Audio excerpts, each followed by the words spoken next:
All right, Miss Anna, we Mr. back Earl. again, trying to go through the Course in Miracles and see how much we can apply it to ourselves. That's our goal. That's our goal. See if we can actually make it real.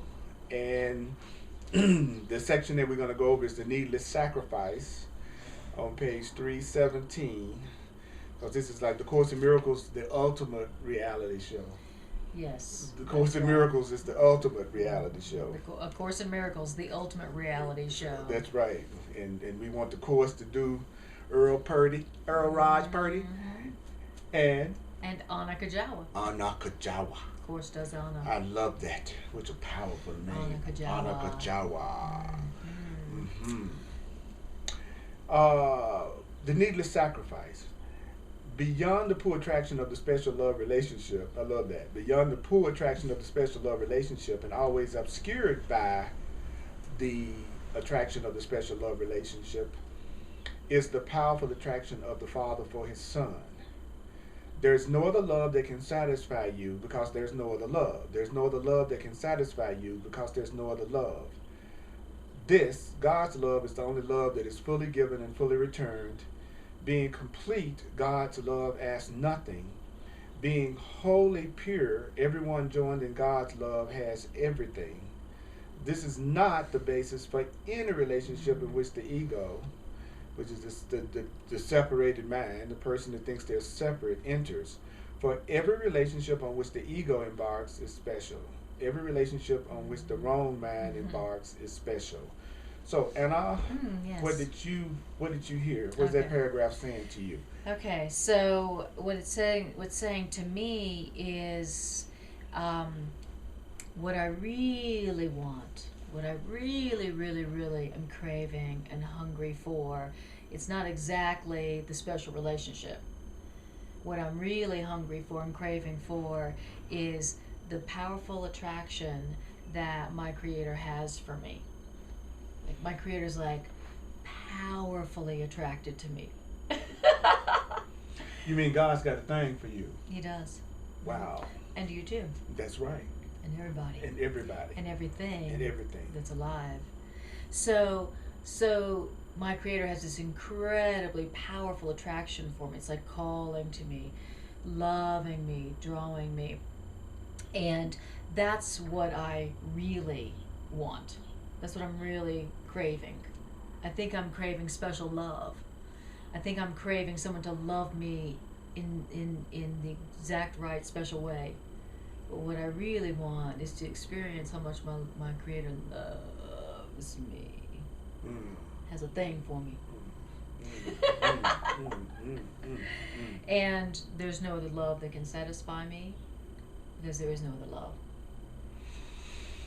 Okay.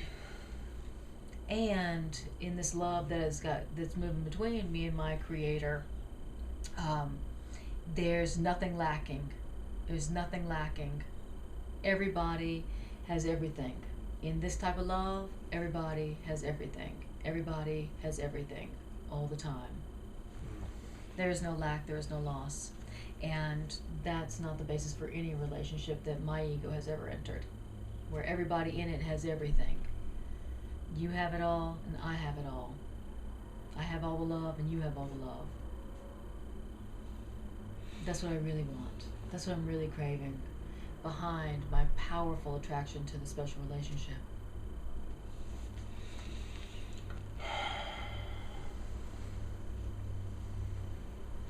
One of the things I noticed in that I really love is that it talks about how it describes love. It says, the love between me and the Creator is complete, so it asks nothing. So a real love doesn't ask anything.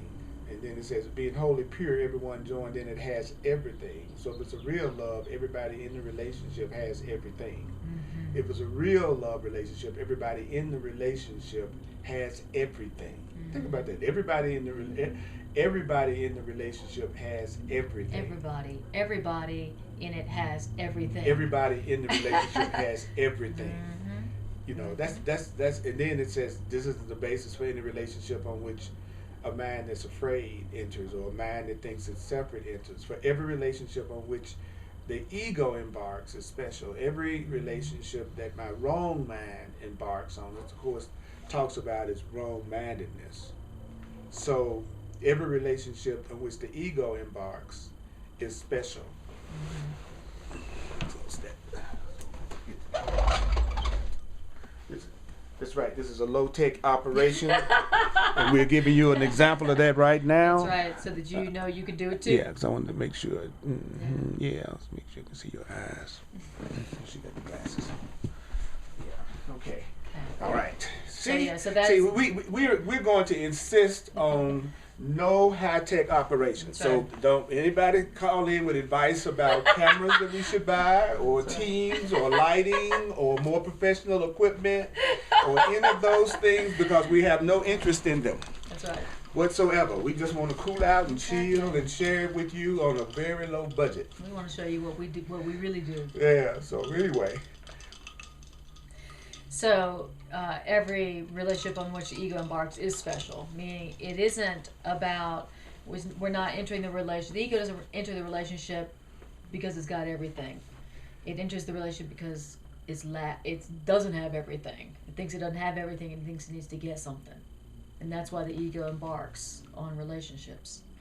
So the fearful mind, because I like to think of the ego, of course, as a fearful mind. So the fearful mind is always and only interested in a relationship when it can be special.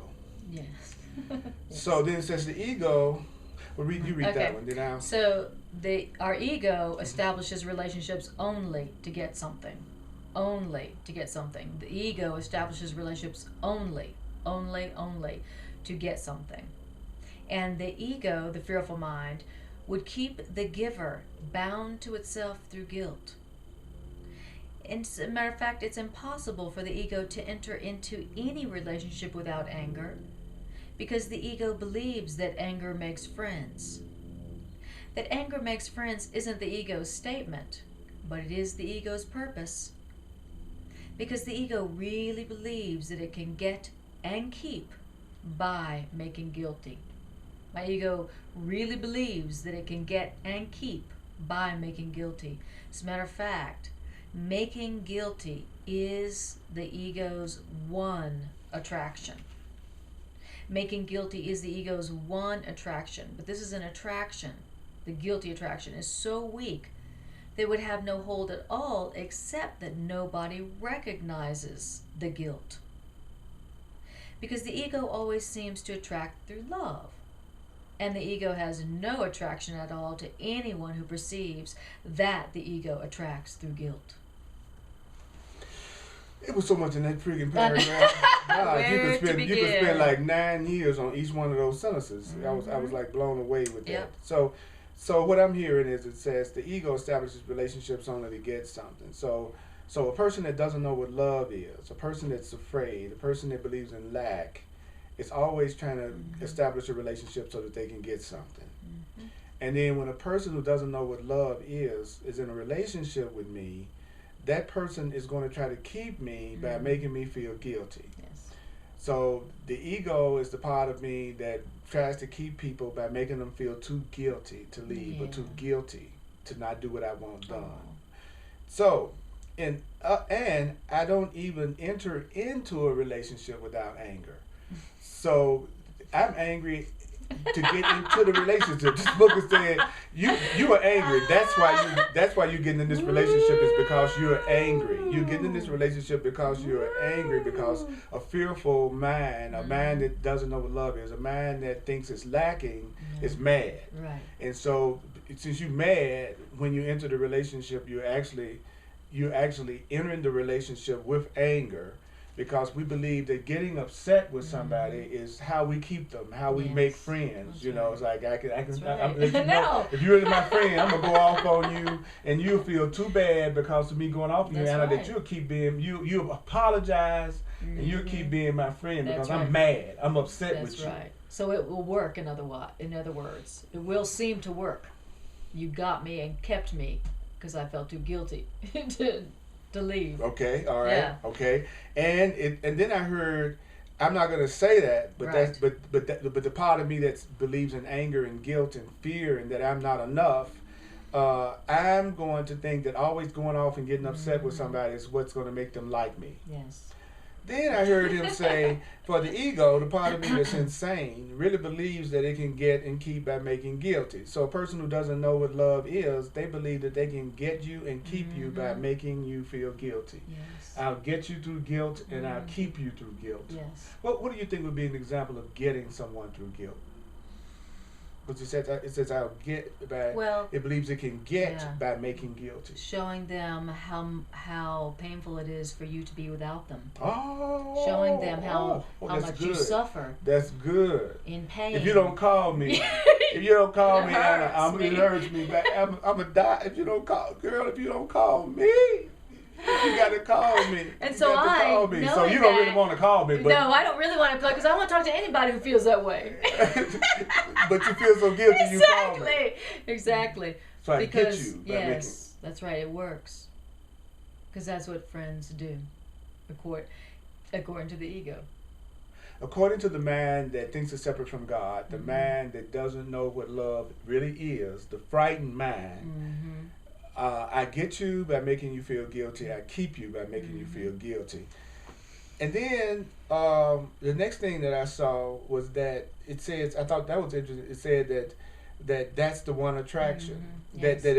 That we wouldn't be attracted to something that we knew was going to make us feel guilty. If we recognize the guilt. But we don't recognize it. We don't recognize. We calling it love, but it's just massive amounts of making each other feel guilty. That's right. And you wonder why. It's so obvious, but you wonder why you didn't see it. Right, exactly. That really was just guilt. It's just guilt. It wasn't love. It wasn't love. It was what I thought I was in love with somebody, but what I was really feeling was a lot of guilt, and I joined them out of guilt. Yes. And then I try to keep them out of guilt, and then they try to keep me out of guilt. Right. Which helps me to feel like I'm purging my guilt. Helps me to feel innocent. Because I feel so guilty. And then I go, oh, this feels so good. This feels like love. And then he told me that the part of me that doesn't know what love is, the guilty part of me, the fearful part of me, always seems to attract through love, but the ego, the guilt, would have no attraction at all to anyone who perceives it. The special relationship of the ego would have no attraction at all to anyone who perceives that it attracts through guilt. The ego would have no attraction at all to anyone who perceives that it attracts through guilt.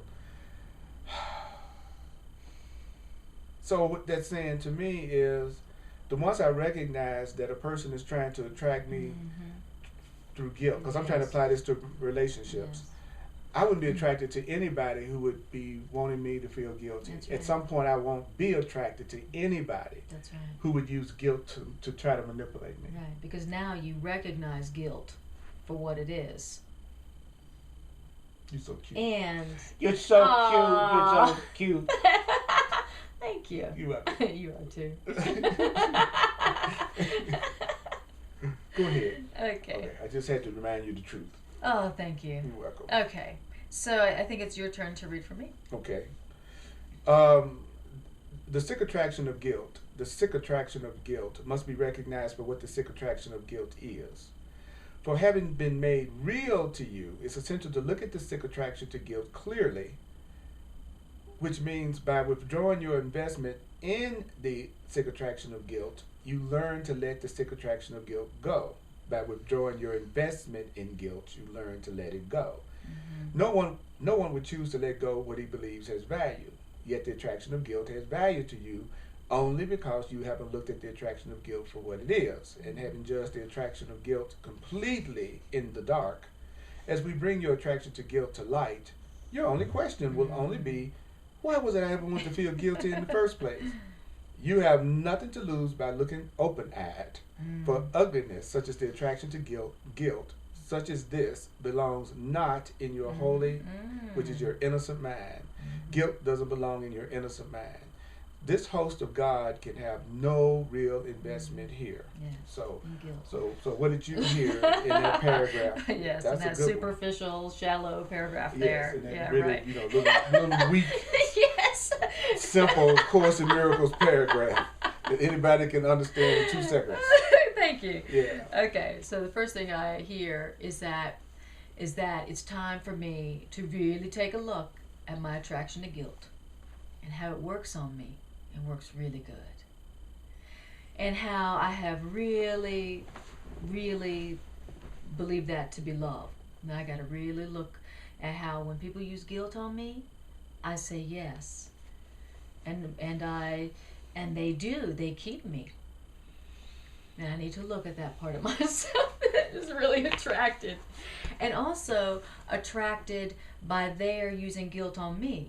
Because if they didn't use guilt on me, I would think that I really wasn't very special to them. So I'm really attracted to their guilt too. Okay. And if they didn't use guilt yes, on you. Yes. If they didn't be like, why do you call me? I would think, oh well, they don't really care about me. Obviously, they got other interests. They don't need me. So it's almost like if you didn't make me feel guilty, I wouldn't think you cared about me. Exactly. If you weren't calling me angry and upset about hearing from me, then I wouldn't think you cared about me unless you attacked me for not calling you. Yes. Wow, that's crazy. And that deep. So that's my sickness. That's my sickness. My disease is that I am deeply attracted to guilt.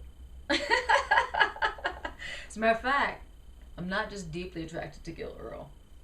I'm in love with it. I am in love with it. I have to have it. And that's my sickness. And this time that I really look at that, I gotta look at that, I gotta look at that, I gotta look at that, I gotta look at it. You gotta look at what? I gotta look at my sick attraction to guilt. How I'm attracted to guilt. It works on me. I want it. And I need to look at it clearly, and really, really clearly, like what we're doing right now, like really clearly. Because, okay, go ahead. You're about to see a man cough. Oh my God! Look, he coughed on film. I coughed on film. You broke all the rules. I know. I feel so guilty. Read I the feel YouTube so manual? guilty. I feel so guilty. Oh. I feel so I'm trying to have a relationship. I'm trying to have a relationship with my audience by making myself feel real guilty. Beautiful. You got it. Yeah, I've thought about that. So I'm it. about to cough. Do I do it off camera? Do I do it on camera? But the truth is, like, hey, I said I want this to be really easy. So I think it'd just be easy for me to just cough and practice the truth. Because the Course in Miracles would say that cough was a defense against the truth. It was an attempt to make me think I'm just a body and not the Holy Son of God. Because if I was the Holy Son of God and unlimited spiritual being, I would not need to cough.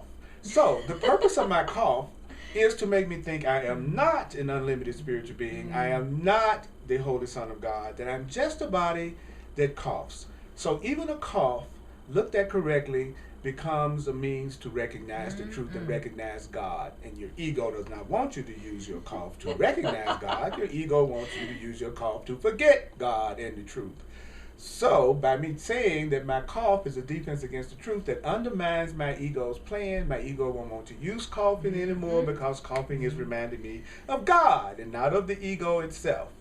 And so that's why my cough is going to be at some point completely ended because it's no longer going to be used as a plan against the truth. Earl. Yes. You just ran down the whole cause of sickness. I know. I mean, you ran it Did I down. Did I run it down? Ran it out. Did I run it out? Did I do it? You laid it out. Thank you, darling. Yes. I do as good as I can. I try to forget the truth as much as I can. And I try to remember it as much as I can. I do both of them. Yep, me too. So tell me what you heard before I went out for my cough tried to distract us from the truth. I really appreciate that you told the truth about your cough. Thank you. And that's the truth that I want to be telling myself about whatever physical symptom that I got going on that I'm tempted to feel guilty about and feel afraid of. So thank you for that. You're so welcome. All right. So I was talking about that my disease or my problem is that I have a sick attraction for guilt. Okay. I'm turned on by it. I say yes to it. I'm attracted to it. I don't go, ooh, that's not love. Thank you anyway. No, thank you. Now, I need to look at it clearly because it's not until I really look at what I'm really attracted by and what really keeps me from doing what I love and for being free is only by looking clearly at it will I be able to withdraw my investment from that and go, you know what? I really don't want anything anymore that got me through guilt or that I have to keep through guilt. I don't really want that anymore. So I withdraw my investment from it. Wow. And I got to look at it because until I look at it, I won't see that it doesn't have any value. Until I look at that sick attraction to guilt, I won't go, hey, that guilt doesn't have any value. So until you look at it, you won't see it doesn't have any value. I won't see it doesn't have any value until I look at my sick. I have a sick attraction. Right.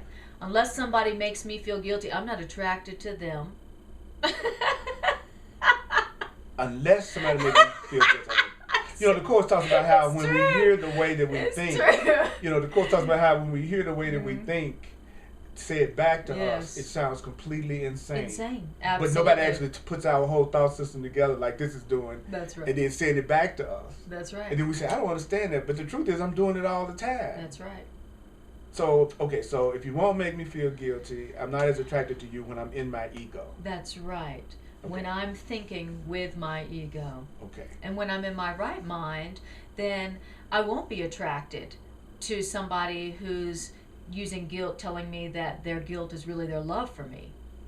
When I'm in my right mind, I would say, oh, I know you want to love me. Right. But you don't yet, because love doesn't try to get anything. Love doesn't ask anything. Mm-hmm. And guilt is always asking for something. Guilt's always asking for something. It's like, come on. It's always like, come on. Asking for something. So I would, in my right mind, I would say, hey, you know, I know you want to love me, but you don't right now, and you're innocent, but you don't right now because you are using guilt to try to get me. And then I would just lovingly let them pass by. Hoping that they don't stalk me.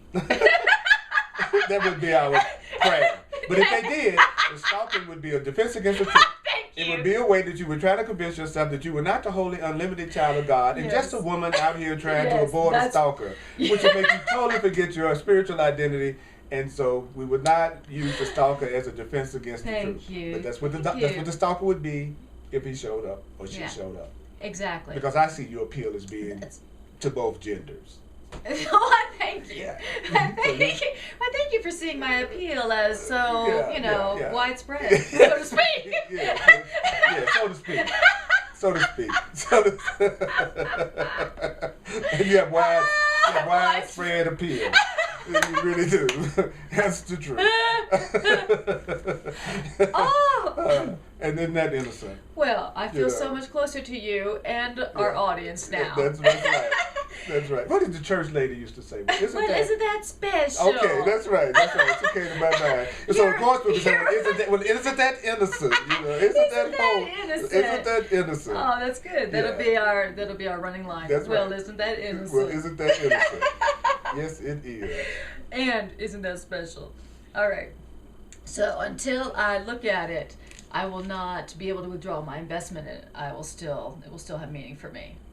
Okay, so as I begin to look with you and how sick some part of me is, it's so sick that only who makes me feel guilty can have me. Okay.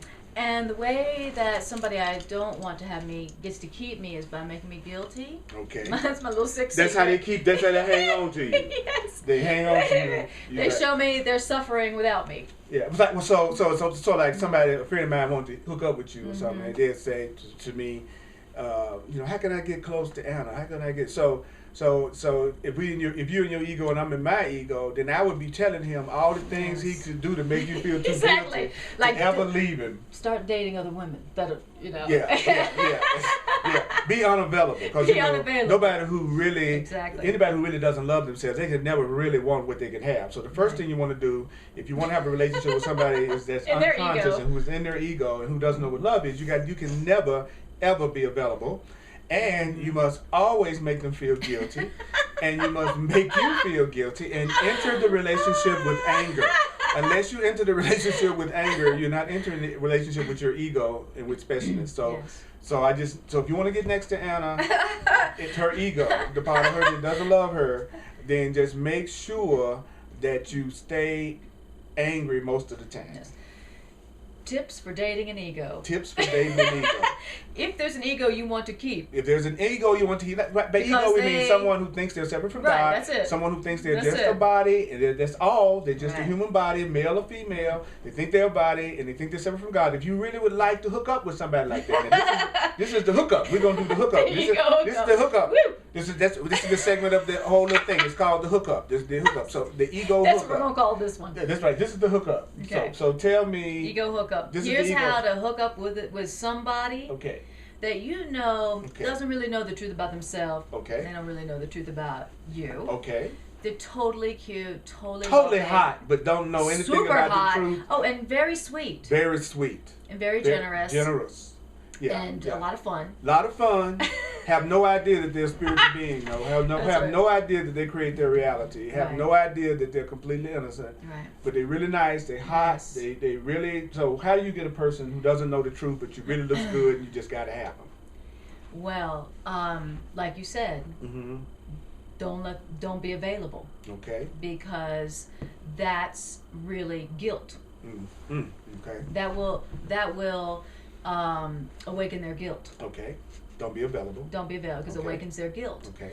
And then what happens is you have now engaged the attraction hormone. Okay. Okay. And now their ego's turned on. Because if I really don't love myself, I'm certainly not going to be attracted to somebody I can have. Right. Exactly. Because if you don't love yourself, you're not attracted to the one you can have. But when you don't love yourself, which means when you feel guilty, then you only think that you deserve to not have. You don't believe you deserve to have. All right. Okay, so then once I'm looking at this, like today, then the next natural thing that's going to come up for you and I, Earl, is why is that what I wanted? Why, Earl, was I really turned on and had to have and was miserable without this person that whose purpose was not to release me from guilt? Their purpose was not, I just want to make sure you release yourself from guilt. That's it. That's all my one concern.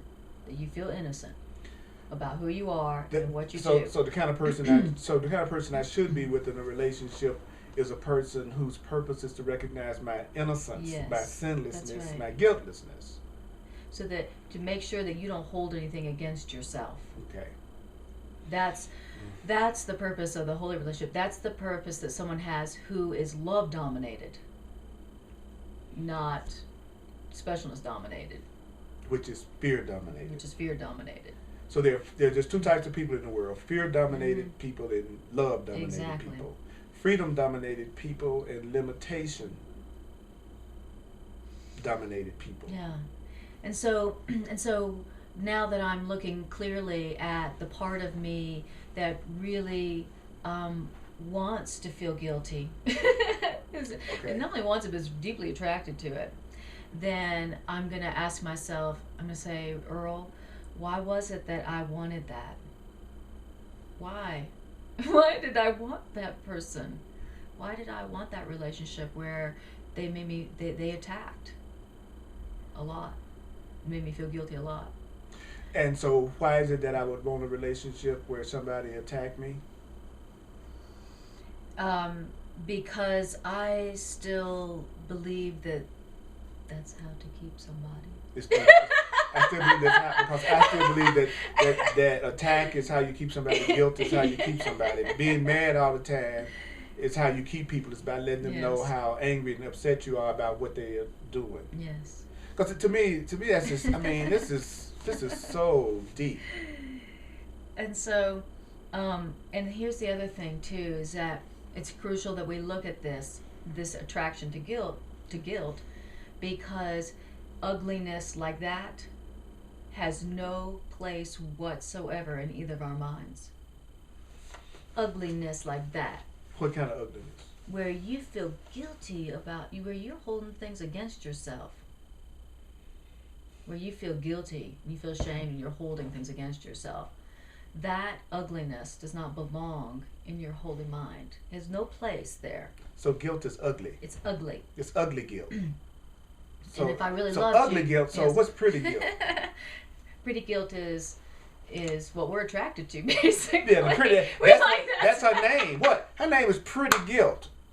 That's her name. Her name is Pretty. Don't she look pretty? Yes. And you're gonna feel a whole lot of guilt if you hook up, because neither one of y'all know the truth and practicing the truth with each other. Yeah. Well, that's you looking at pretty guilt. That's right. It's the guilt I like, the guilt I want, the thing that makes me feel guilty that I love. Yeah, sexy guilt. The sexy guilt. The sexy guilt. Wow. That's awesome.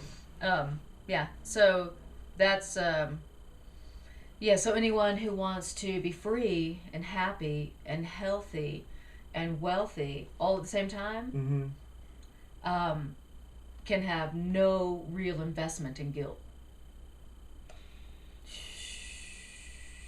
Meaning in using it or allowing it to work on me. No real investment. I don't use it on others. Right. And I don't let other people use it on me. Like you said, withdrawing your investment in it. That's how you learn to let it go. I stop using it. That's how you learn to let it go. Stop using it. I stop using it. So the purpose of my relationship with you is for us to learn how to stop using guilt together. Amen. That's right. That's a holy relationship. Yes. We're learning how to stop using guilt together, and we're going to use each other as the primary people we're going to practice that on. Yes. Because we are the ones who would be the most prone to put guilt on each other. That's right. Because of the specialness of the relationship. Exactly. So that means there could be no better person to practice this on. That's exactly right. That's exactly right. And if we can practice it on each other, given the proneness to use guilt, if we can use it one time in a relationship like that, then there is absolutely nothing we can't forgive anywhere, in anyone, anytime. If we can do it with the person that you are most special with, the person you're most prone to use guilt on. If you can practice it on them. The Course says there is nothing that you can't overcome. There's nothing you can't forgive. Because everybody else is less special. That's right. It's easy. So therefore you be less attached and less prone to try to make them feel guilty about what you think they've done to you, because they just don't matter as much. That's right. And so your investment in guilt isn't as strong with them. But your investment in guilt in your special relationship is very deep and very powerful. And has a lot of support from the world. So yeah, that is how you keep somebody. Make them feel guilty. Don't make that be okay if they just be themselves and be free. What? That's not the way to keep a man. That's not the way to keep a woman. The last thing you do is free them. Exactly. What do you mean? That means that free means free. It means they're gone. It means they're not with you. Exactly. You better use some guilt to hang on to them, make them feel too bad to ever think about leaving you. Exactly. Without guilt, you think they'd stay with you? That's kind of sad when you think about it. The only way you can keep somebody is to make them feel too bad to leave. Oh my God. Oh my goodness. That's some low self-esteem. And everything I'm saying I have done and still do from time to time. That's right. Still tempted today. Still tempted today. All right, so that's what I heard. Oh. Okay. Well. All right. All right, so now I'll read to you. Mm-hmm. So we said before that our fearful mind is right now, today, attempting to maintain and increase guilt. That's what it's trying to do. Maintain so the ego is the fearful mind, which I'm trying to help the ego not be such an abstract term. It's a fearful mind. It's the fearful part of my mind. Mm-hmm, it's the part of me that thinks I'm separate. It's the part of me that thinks I'm a body. It's the part of me that thinks I'm Earl Purdy. Yes. Okay, that's the ego. The part of me that thinks I'm separate from God. Right. Okay. So the purpose of that part of my mind is to maintain and increase guilt. That's its purpose. Maintain, increase guilt. Maintain, increase guilt. Maintain, increase guilt. But in a way that you don't recognize what that guilt would do to you. I want to, as your ego, I want to maintain and increase your guilt. Oh, thank you. Thank you. Okay. The part of me that wants pain. Says thank Yes. you. Yeah. See? Uh-huh. Now I'm hot, huh? Now you're really hot. You're going to help maintain and increase my guilt. You sound like a good time tonight, baby. You going to maintain and Guilty increase time. That's right, because you got to be doing Guilty something that's time. so outrageous, I feel guilty doing it with you. Honey. And that sounds like fun. That's right. That's pretty guilt. That's sexy guilt. That's sexy guilt. That's pretty guilt. That's definitely Purdy guilt. Wow. Okay. Yeah. So I want to maintain and increase your guilt. Okay. Why? Because I want to keep you. Okay. I want you to want me. Okay. I want you to be turned on by me. Okay. Okay. But I want to maintain and increase your guilt in such a way that you don't recognize Okay, what so I'm you doing. so you're making me feel guilty, but I don't recognize it. Yes. You know. I want it to look to you like love. Okay? Oh. Not like I'm trying to crucify you. You want me to look like love love. you. You I love love me. you. Oh, okay. I love you. That's why I'm doing that. That's what it really is. Because if I didn't love you, I wouldn't attack you for trying to just be yourself. Be free. Okay. I know. See, look, it's sick. He said that's why don't forget he calls it a sick attraction. He doesn't say your attraction. He goes, it's sick. You're sick attraction. Okay, it's sick. Jesus has a way with adjectives. Totally. He does not mince words. That is a sick attraction of yours. Okay. So now, because it's my ego's fundamental doctrine or belief that what I do to you, I've escaped. Mm. My ego, Earl, doesn't wish anyone well. But my my fearful mind's survival depends on my belief that I'm exempt from its evil intentions. Like what my ego intends for you, in terms of you feeling bad, my ego tells me that I'm exempt from that. Like that when you feel bad, I don't feel bad. And so my ego counsels me, therefore, that if I am host to it, if I will allow the ego to dominate my mind, then my ego will enable me to direct its anger outward, thus protecting me from its anger. So the ego tells me the way to be safe from anger is to project it out onto you. So in order for me to be safe, I need to attack you. Exactly. Okay. And that's our ego's counsel. That's its advice. That's its best advice for how to deal with the pain of guilt. That's the ego's version of protection. Woo. Now, and in this way, my ego embarks on an endless, unrewarding chain of special relationships. That means relationships forged out of anger and dedicated to but one insane belief that the more anger you invest outside yourself, the safer you become. You were talking about not mincing words. Unrewarding chain.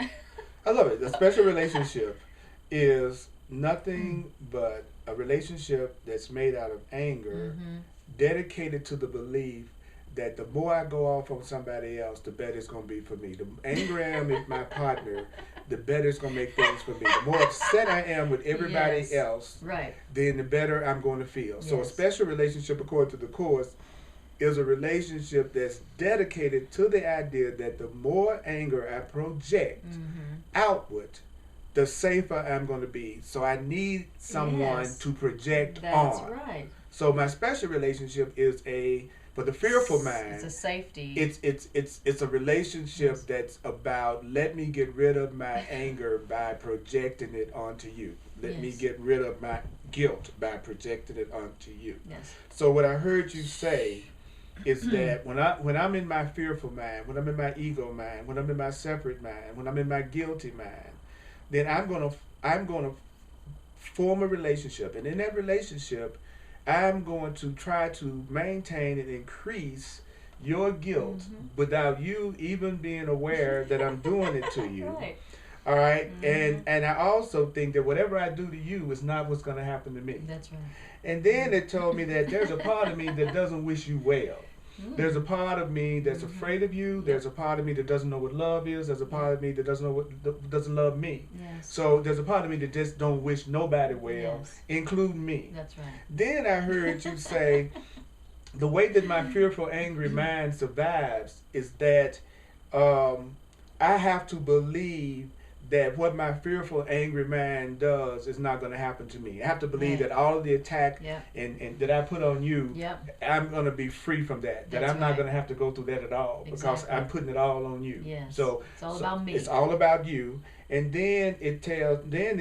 I heard it say that if I listen to my angry mind, it's going to always tell me to direct my anger outward and I will be safe. Yes. So there's a voice in my mind that's always telling me, if I get upset with you, I'll be happier. If I get upset with you, I'll be happier. If I get upset with you, let you know how upset I am, make you feel so guilty because you know you say you love me, baby. If you really love me, baby, you know you wouldn't be doing that with you, baby, because you know I love you.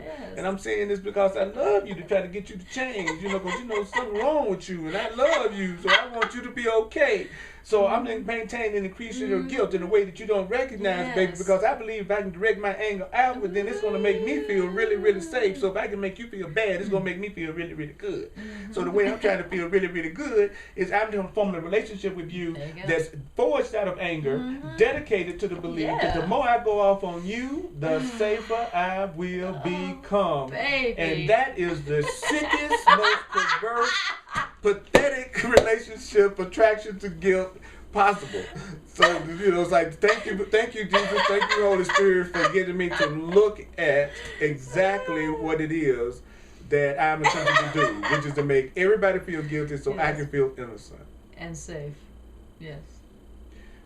Wow. I was looking at the time. I know that you got stuff that you got to do. I did. And so let's just do a little wrap up. It's been 1 hour. Over an hour. It's been over an hour. It's been over an hour. It's been over an hour. Wow. Yes, right. I think. If not, I'm wrong. Hey. You were wrong on camera. I know. It's a shame. You're being filmed. You were wrong. Wait a minute.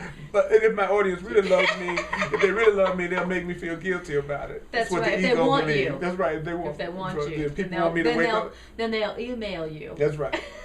That's right. That's right. That's right. I just want to remember the truth together. Yeah. That's all.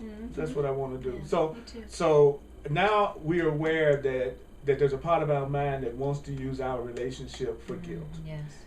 And what else did we hear? I heard that behind my total desire to think I want a special relationship is really me wanting and being attracted to God, to the love that's between me and my Creator. That it's God's love that I'm really, it's on the other side of this poor attraction of wanting a relationship to just feel guilty. On the other side of that is only wanting a relationship that's full of love. Okay? And that I need to get God's love, the real love that's not based on guilt and anger. That's the only kind of love that can really satisfy me, is a love that's without attack. Yes. Oh, and the love that doesn't ask anything of you. All it wants to do is give you everything. Whoo! I've never experienced anything quite like that. I've certainly not given anything close to that. That's the kind of love I want to give you, though. Thank you. That's what I'd like to be the purpose of of our relationship with each other and our relationship with everyone else. Yes. Is that even though I know I'm still addicted to using guilt as a form of manipulation sometimes, I want to try to remember it's not about trying to make them feel guilty to keep them. Yes. You don't have to try to make them feel guilty to keep them. You don't have to try to make them feel guilty to make them like you. Yes. You don't have to get mad to try to make friends. You don't have to attack your friends to try to keep them. You don't have to try to attack your kids. You don't have to believe that attack is going to return love to you. Yes. Let go of this idea that attacking and getting upset and going off all the time is going to make people love you. Yes. Yes. And forgive yourself for that addiction. You still have that compulsion to use guilt to keep people. Forgive yourself when you find yourself using it. Forgive yourself. You're learning. You're practicing. Well, So this is installment 2 of our special relationship series.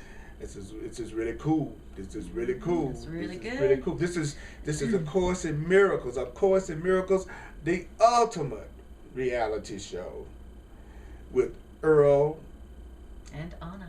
So Earl Purdy, check me out, www.earlpurdy.com. www.earlpurdy.com. And mine is annakajawa@yahoo.com. All right. What's your website at? It's Anna. Oh, I'm sorry. www. No, I'm sorry. It's just annakajawa.com. Okay. Cool. All right. That's right. All right. Love you. We're gonna try not to make you feel guilty if you never come back and watch it It's anymore. okay. That's okay. We love you. Yeah.